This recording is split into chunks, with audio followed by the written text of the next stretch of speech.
Hey everyone, welcome to month 7 or 8 of Miguel Baptista's CFS recovery program. So I really enjoyed making a video yesterday. I really do think it helps with the mindset aspect of it, just to kind of talk things through.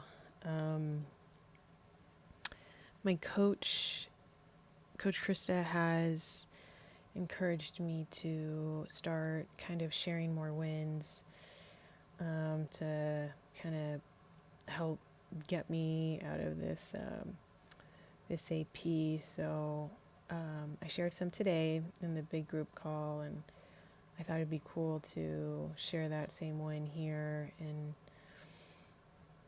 kind of, I don't know, kind of go more in detail. The group calls, you can't really go on in detail because there's a lot of people and you have to get through a lot of wins. So you kind of really want to keep it concise in there. But here, it's my channel, so I can share a long win anytime I want. So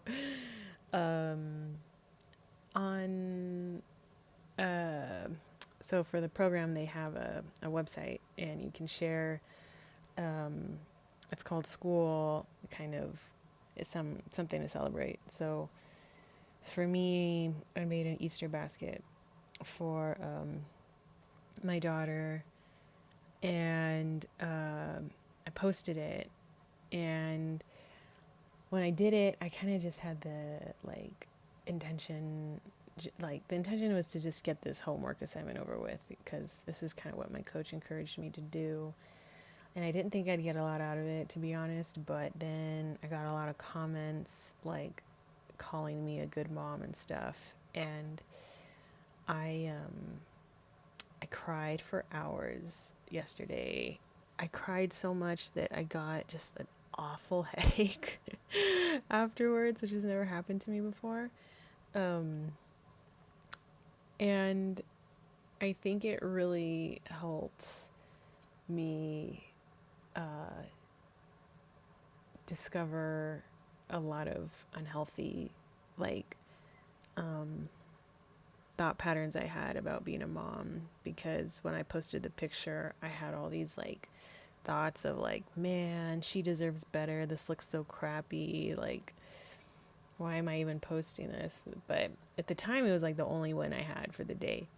So I did it anyway. But to hear people call me a good mom, it's just not something I'm used to in my everyday life. So I was just really taken back and touched. And I think I still really, really, really struggle with mom guilt,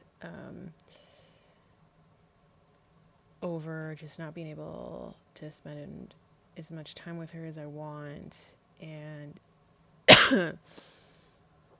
the comments, I've had comments from people that really, really, really kind of get to me. And it's just really interesting, because I think if I was more secure, they wouldn't get to me. So I think I do have that insecurity. And when people say things,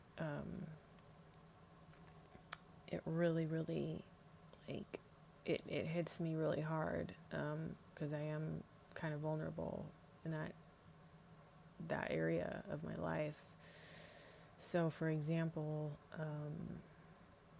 in the beginning, it was really, really worse because people didn't know.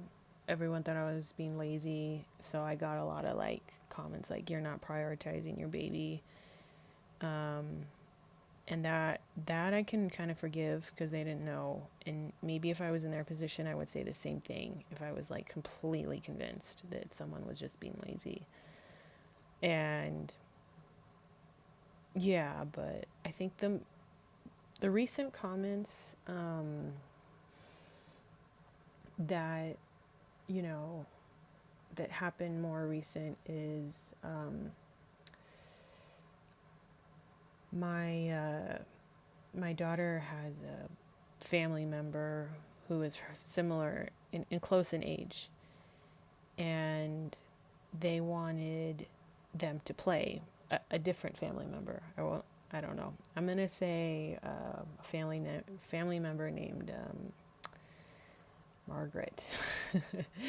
So Margaret really wanted Diana to play with her cousin. I'm gonna call her Mary. And Mary is in daycare, which is a germ factory. A lot of daycare kids are very sick all the time. So I said I wasn't really comfortable with that because I didn't want to get COVID. And Margaret told me I am cruel for not letting them play together. So I was put in a position where like I couldn't do anything. But just oh, and by the way, I actually did get COVID from that interaction. That was where I got it. But it's okay. This was God's will, so I can't complain too much. I can suffer, but I can't complain too much. But anyway, hearing things like I'm cruel for not letting the baby do this and that, like, really get to me, and they do form this horrible mindset of like, oh, Diana's paying the price for my screw ups. She deserves a fully functioning mom. If it weren't for me, she could do all these other fun things, stuff like that. So I really had a moment when all those people were telling me I was a good mom of like, no, I'm not a big screw up. I'm doing the best I can. And, I didn't have to make that basket. I could have been watching shows. Like, I conserve most of my energy to do things with her. That's where I spend my energy.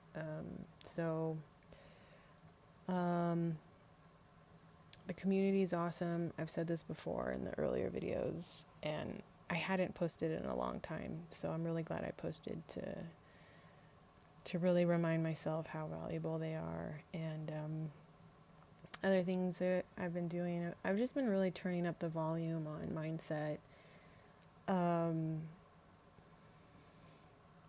I have a poster up on the wall that says respond well for Diana. Our life is the sum total of all the decisions we make every day.